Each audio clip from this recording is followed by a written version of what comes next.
G'day friends and fans, welcome to the Ukraine War update for the 6th of March 2026. I'm your host, the author, David Applegate. The media does not cover this war well, and that is deliberate. They do not want you to know the truth about this war. They don't want you to understand that they're supporting yet another dictatorship, just like they did in Vietnam, just like they did in Korea, and fortunately for Korea, they pulled themselves out of the nosedive. Unfortunately, Vietnam did not and suffered a terrible fate. And let's hope this fate does not befall Venezuela or Iran. Unfortunately, most of the world is unstable and unpredictable. Ukraine has a checkered history of lies, criminality, and scandals. The biggest being, of course, the trafficking of young Ukrainian women after the fall of the Soviet Union. However, that's the 90s all the way through the 2000s. Everybody's turned a blind eye to the rise in the number of women, of course, being trafficked until that terrible case involving that terrible island.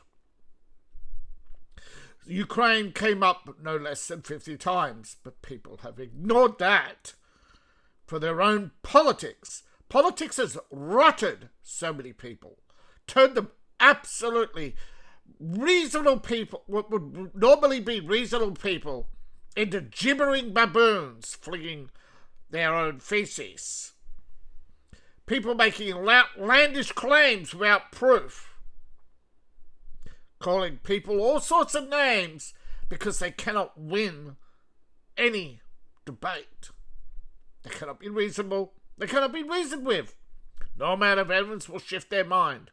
You can show them the war in Donbass, what little there is of it, and they'll ignore it or claim they were fighting terrorists. That is the problem with the war on terror. You will get those who will exploit it for politics. And now, of course, you have all the people who support Ukraine actually supporting the Ayatollah right now. That is how brain-rotted politics is. And this is the brain rot of treaties as well, in that you're trapped in a treaty with Ukraine and exploited to fight their war. Fortunately, the resistance to fight this war is growing. That's why troops have not been sent. Even now, the flow of equipment slows down and Ukraine is panicking. But there's so much Trump derangement, Russian derangement, this desire for revenge, this bitterness. Bitterness is swallowing poison and expecting the other person to die. The vitriol, the hatred. Now, because I've ignored most of it, not even all that, just water off a duck's back, most of it goes away. Most of the commenters don't want a reason to say anything reasonable, and so they go away. They want every day to be told that they're supporting the right side. They want every day to hear sloppy Ukrainer so that they can wrap themselves in a safety blanket and say, oh yes, I'm on the right side of history. But you're not. If you need comfort from an external source, then your beliefs are not good. You do not need external validation. Right? It's between you and God, not you and your neighbor. And when your neighbor says, you know what, I don't like Psalms, I don't like Psalms, I prefer Acts, and then boom, your head explodes. But that is what politics does. You have people fighting over the Bible, you've had people fight over a cut sandwich. No, really, the Ola sandwich, when he really started to get into things, people started attacking him. But the sandwich eventually became famous. The Sandwich Islands, of course. Nobody cares or even actually understands what sandwich means, to be sandwich, island sandwich between. All people know is some guy had a bright idea, and before you know it, there are bakers all over the place turning their bread into sandwiches. Now, Ukraine had a golden opportunity, which is slowly fading, is that it's lost the winter war. It's failed to launch any meaningful, successful, only one out of all the offensives it's launched in the last year, only one town remains in Ukraine control. The rest have all fallen back to... No, two, sorry. Kupiansk. Right? Kupiansk and one tiny little town on the map remain free, according to Ukraine, while according to Russia, they're the liberators. And there lies the politics, the crux, right? If you're a Western democracy, you must support Ukraine. Why? They're not a Western democracy. Why? Because they signed a memorandum. The people who signed that memorandum are all gone. We're beholden to a treaty which means nothing to anybody because none of the people honoured that treaty. And you expect to support the freedom and democracy of Ukraine because they gave up their nuclear weapons? Okay, that seems noble. But why blindly support the government on Ukraine?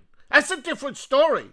Supporting Ukraine and supporting the government of Ukraine are two separate entities. But somehow, no, it's not. Why? Because there are so many Ukrainian agents placed and have been placed over the last 20 years throughout the West. British intelligence is run by a Ukrainian. This is why foreigners should not... Canada. A lot of your Canadian politicians are either Ukrainian or have Ukrainian advisors. They're not just in the left, they're in the right too. They're all over the place. Colonel Vindman. All the lobbyists for the Ukraine war, Ukrainian Jews.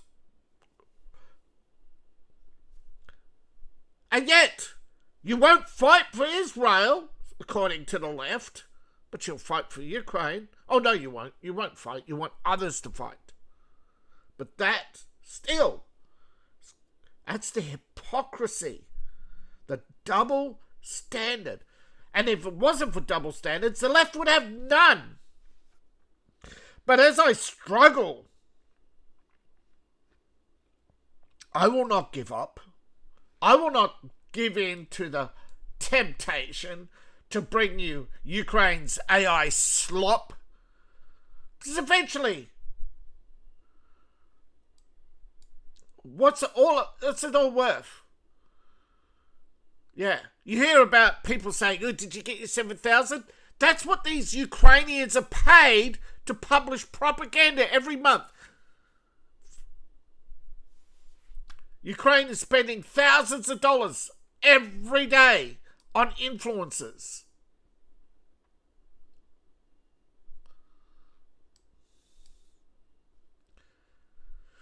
But no matter how many accusations fly around, the left will never produce. They say no obligation to produce the evidence against them. And you don't know which ones, and I don't know which ones are taking money. We only hear that Ukraine has a well-funded propaganda machine. You know, you look at the mainstream media, you look at the arrests of journalists in Europe, and it seems like every day you've got to prove everything over and over and over again. Now, yes, Russia has sometimes advanced and fallen back, and Kupiansk is one of those places where they've had so many changes to the map. But eventually, it will end. But there are some areas where I believe that there's just such a low priority They don't care about some empty field in the middle of nowhere that when, holding it means giving up the high ground. So, yeah. There are stalled offensives. Absolutely. Russia hasn't won every battle, but Ukraine has hardly won any. All they're doing is stalling, right? Fighting is not winning. Winning is when the enemy is stopped. And I mean stopped. Russia hasn't been stopped. They haven't been defeated. Zelensky is coping, and he can't handle, right, that every day, somewhere, Russia will race in, wipe out a trench line, and move in. Now, most of the time, these are barely 100 meters apart. That's why it's so slow. Plus all the, what do you call it? The missile drones,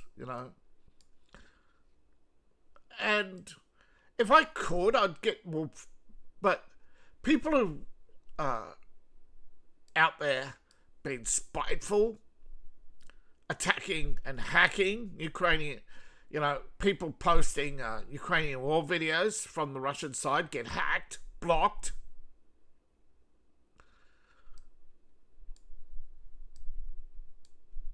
And it's unfortunate that a lot of it's on Telegram, which is hard to get to share, and for some reason.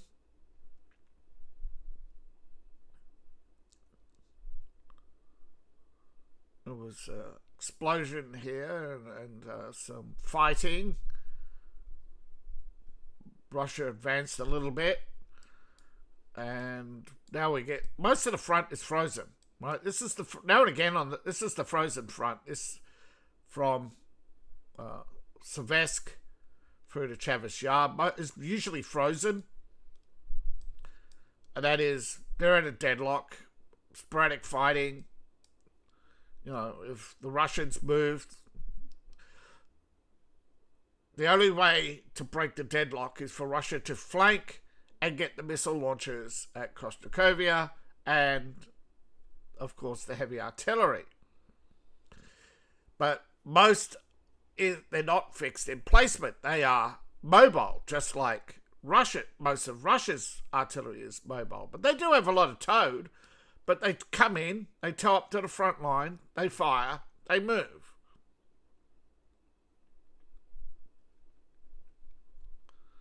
Alright, so this remains in Ukrainian hands, mostly. The Russians have moved up. But once they've taken this, all this will fall up to here.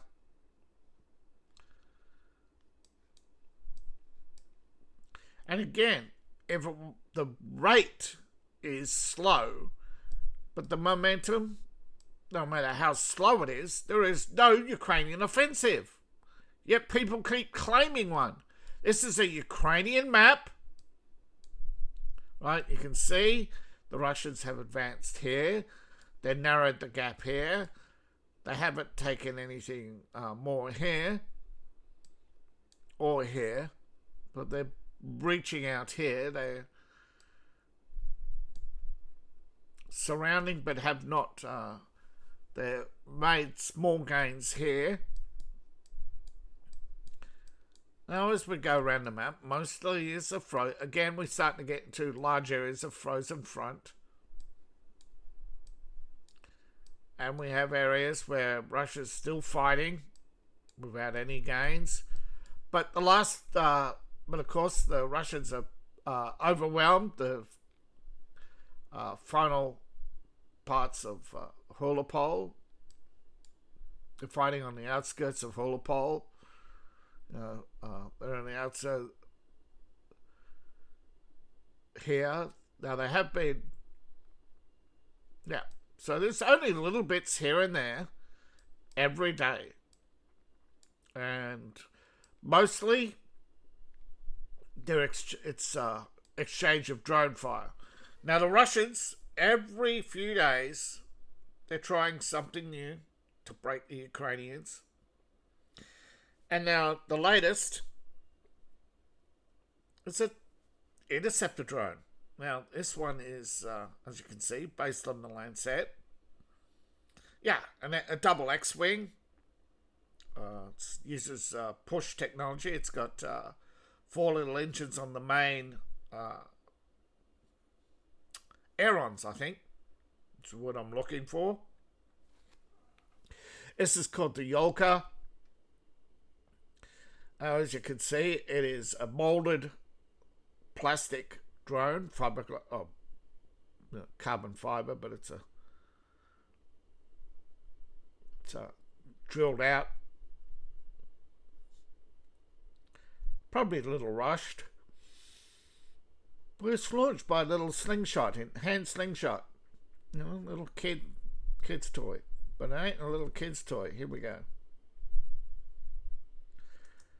That's one of Ukrainians' observation drones. One of the most common is a little batwing drone. Now, this is based on an Israeli design. And we've seen them. If you've seen any drone footage, Israel's secret bat drone. There it is. Israel's secret bat drone. Now, and as you can see, it's actually a British drone. Just like everything Israeli. There it goes. There's the little hand launcher.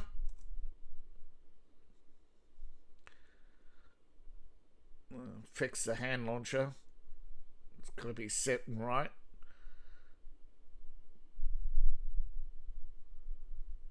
Oh no, it's a forward direction. I was looking at it wrong. The propellers are on the facing forward, not rearward. But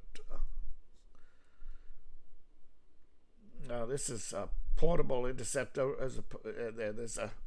There it is. With 8 sitting right on that thing, it doesn't get the full click. It's got to get up to speed before it to launch. Because there you see, it's got the rear. Got 4 little propellers on the rear ailerons. Jeez. Another thing, although I haven't seen it anywhere else, is the new Russia's making a lot of new it's a trenching tool. Just rocks up. It's just basically like a big like a big scooper, just into the ground, and then it goes forward and it loads just like you see the with the sugar cane, or the big harvester, except it's ripping up the dirt into a large trench. Yeah, there's a close up at it. Comes in a little box, all ready to go with an instruction booklet. There you can see basically what you got here is Donetsk volunteers with a Russian observer. So they're going around training volunteers along the front, as well as the Donetsk volunteers, as well as the Russian Special Forces. Now, according to some figures, they have some drone schools going on.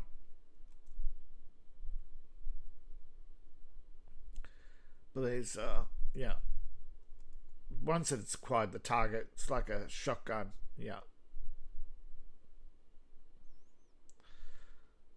Let's take it out. Now, there are a number of test drones as well as captured Ukrainian drones they test this thing out on. But a lot's illustration. Absolutely. They don't want anybody to know its exact dimensions. But it's not that sophisticated. It's going to be easy to copy.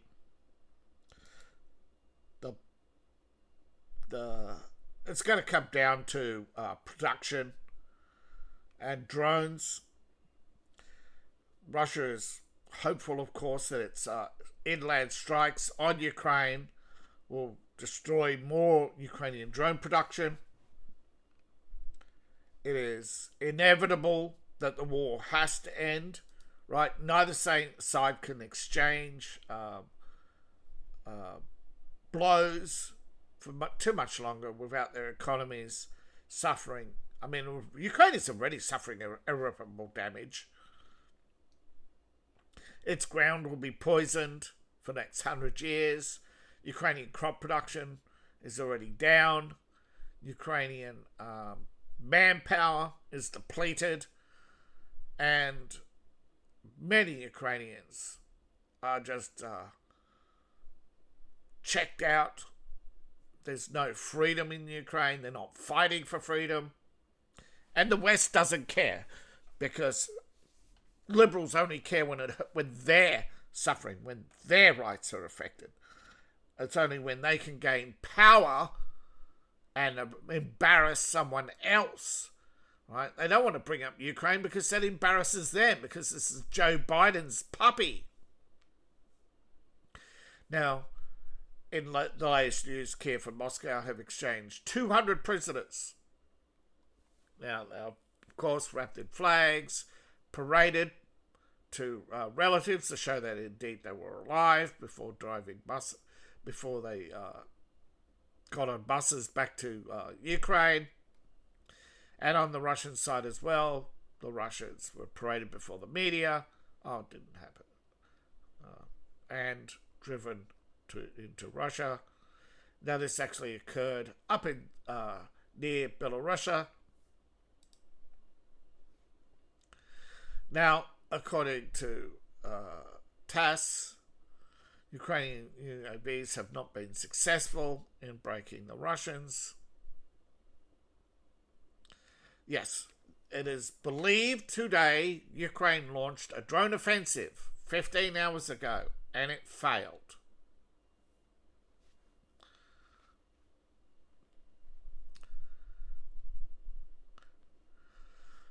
Russia, of course, has increased its tank production. Now, I thought with the falling of the T-80 that it would be the T-90, but no. It's the T-72 production that Rostec is looking at. Now, the T-72 has undergone 200 different design technological changes. It's had its main guns upgraded. It's had its armor upgraded. It's had its tracks. It's had its engines. It's had electronics. It's had multiple optic upgrades. One of the weird upgrades, of course, is the attempt to turn it into a modular system like the T-90. But they've decided to go for a highly protective tracked platform for a number of specialized vehicles. The bridge layer, the maintenance and evacuation armored vehicle, engineering vehicle. This is, the bulldozer. They've actually used the bulldozer many times in the past as an offensive vehicle. But as the number of drones has increased on the battlefield, it has minimized the tank's capabilities. But it's still basically the one that's making the most damage is the flamethrower system. The Stollenbeck, basically, the soul, basically, touched by the sun. Yeah. Now, the B3M is the latest variant.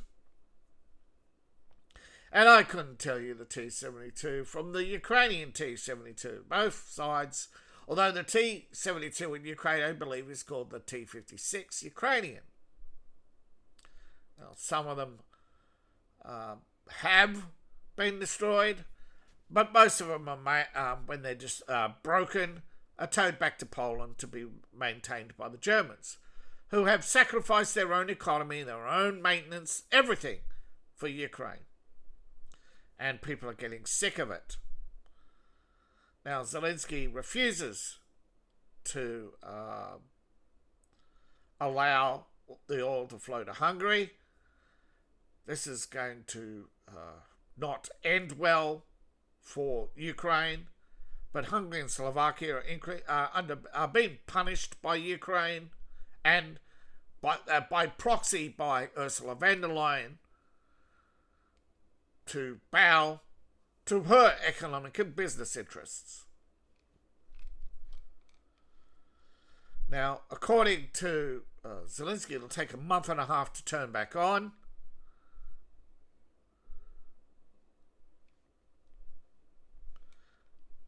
Now, the Hungarian Foreign Minister has made threats, but Ukraine lost because Hungary's not in a position to do anything. America has to get behind Hungary, or Hungary finds themselves oil starved. But so far, all Trump has done is offer alternatives to keep the energy. Zelensky's a rotten, spoiled child. He gets away with everything. He is that bastard who gets away with everything because he's someone's child. If it wasn't for and soon Russia's patience, right, it's going to end. But Russia has chosen poorly. Now, Ukraine has sent drones, allegedly, to Israel, and that's not surprised. This war is the overabundance of weapons that have been poured into Ukraine. The excessive amount, Sweden is falling over themselves to give everything they have to. But people have been confused. Sweden was showing off its new aircraft, and there was all claps and cheers, and then suddenly all these Ukrainians rolled out and they started hugging and saying, "Oh, we're supporting our Ukrainian brothers and sisters." No one was clapping. No one, even half the politicians, they didn't know what to say, didn't know what to do, as Ukraine just got in the aircraft and flew off. Now, these were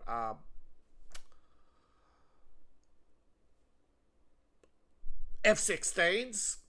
I thought, they're upgrading the F-16s. Yay, they're finally doing something for Sweden. And no, so just repairing F-16s and maintenance for Ukraine. Swedish aircraft are sitting on the field, being cannibalized for parts for Ukraine. They keep some of their Air Force flying for propaganda purposes. They keep a couple of aircraft buzzing over cities to make it look like, well, look, we're in charge. But no, Sweden has gone brain rot. Now, of course, complaints in Sweden get you arrested now. There's no freedom in Europe.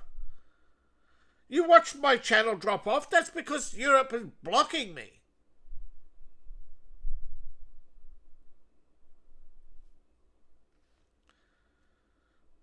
Now, kamikaze, now, they're not officially doing it. With shadow banning, you can look it up, what they do, right? They just make sure the majority of feeds do not get it. Now, Hadid, it's just another Russian drone. This is, let me just check. I think I actually wrote down the name of it. I found it earlier, and then this FAB 500T. This is a Russian drone made in Iran. Now, yes, you can. This is a delicate situation because you turned Russia into your enemy. So you So instead of having someone temper Iran, you now have someone who encourages Iran for strategic leverage. Now, 30 kilo warhead is a lot for, but of course, there's a lot for a drone. Now it's it's not a small drone. It's carried on the back of a truck, but apparently now they have underground launchers in the caves in Iran. They've been building a cave network, and so they're starting to launch out of caves. But so far, in the last 10 hours or 16 hours, the drones in Ukraine have been highly effective. But they're now wasting drones. Again, it's for strategic advantage. But all I can find is under the top headlines for Ukraine,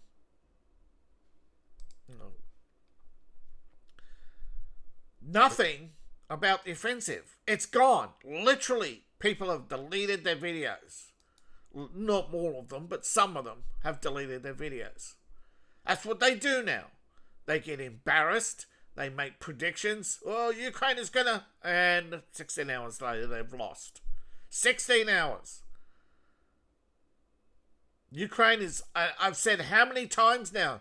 Ukraine has lost the winter war. They cannot sustain any offensive.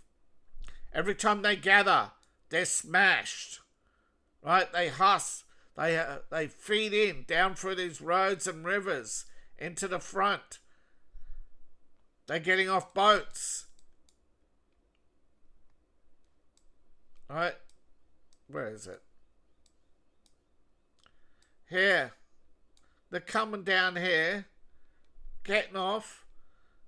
In Roddy. Getting off here. At Plovetsk. They try to go to the train station to rally. And the Russian machine guns are waiting for them. Amongst the wreckage. They can't tell the wreckage. They can't tell. Right? And it's easy. Just turn on your thermals and you'll see. But no. The Russians are so dug in. But when the Ukrainians, they're throwing body after body. And this is actually stopping the Russians from advancing because the Russians are dug in. But it's eventually going to lead to Ukraine running out of men. Every accusation by Ukraine, right? Russia's human wave tactics. That's Ukraine in Kupiansk. That's Ukraine in Plovetsk. Most of the places it's just trenches. But there are human waves going on in. And I am hoping that someone, somewhere. Now here, this is one of the few offensives where Ukraine has taken a town and held it for more than a week, for several months now.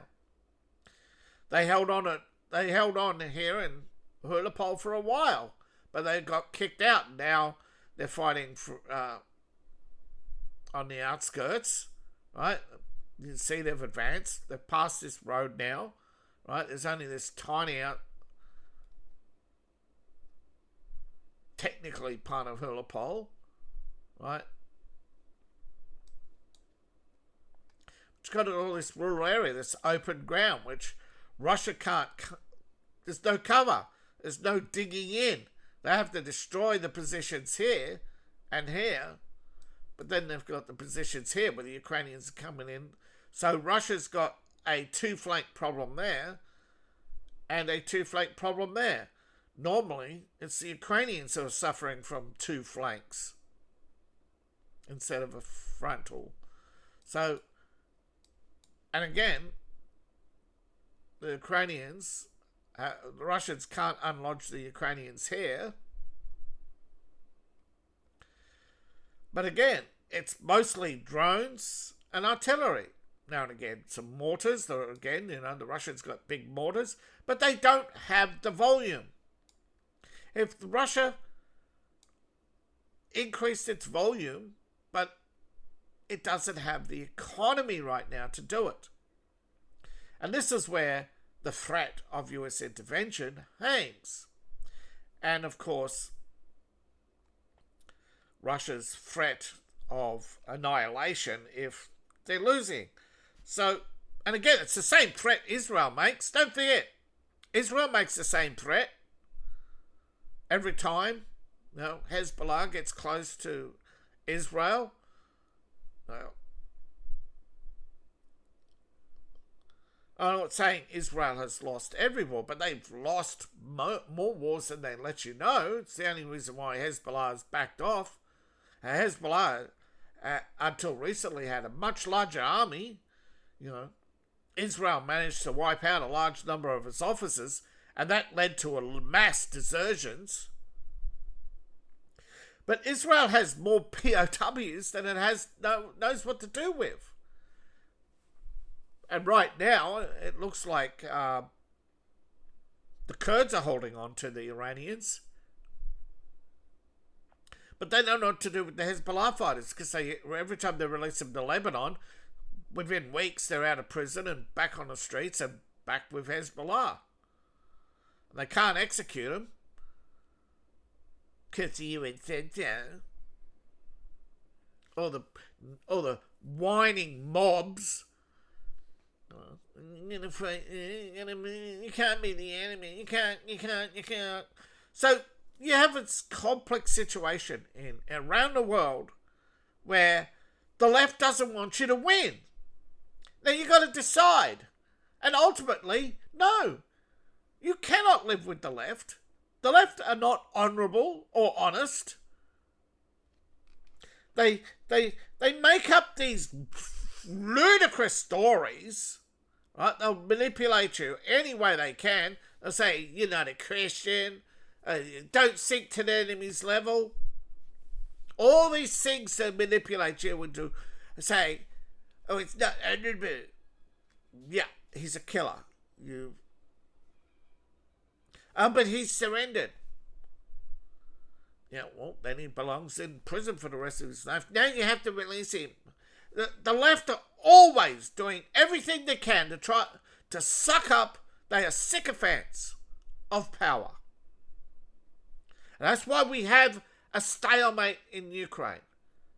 Right? Because Europe is pouring. Could you imagine? Russia is only the size of Italy in economics. They're not even the biggest military in the world, right?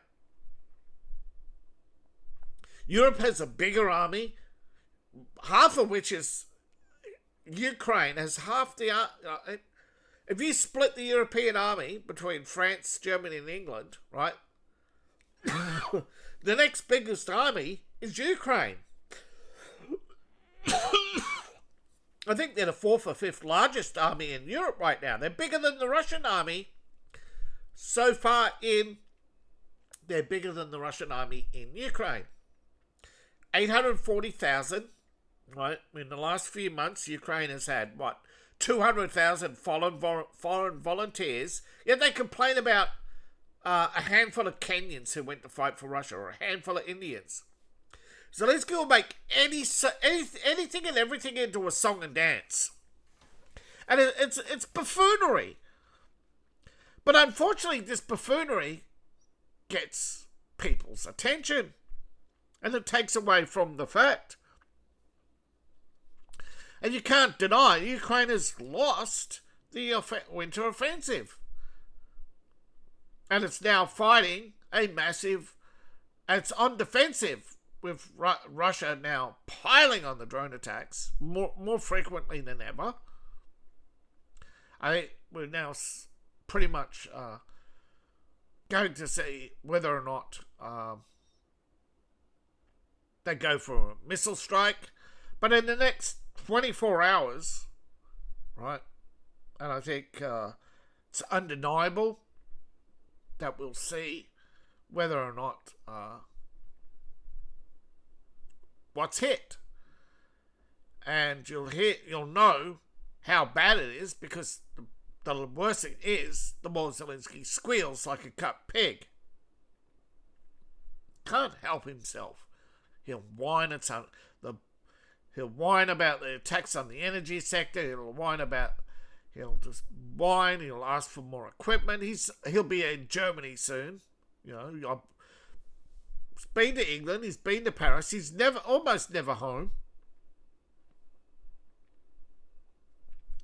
But if it wasn't for all the misinformation, this war would be over. So thank you for watching. Please like, share and subscribe. Please support the channel. You can support me on Ko-Fi, Patreon, buy my books, buy my merch. I really appreciate each and every one of you. See you in the next video and bye for now.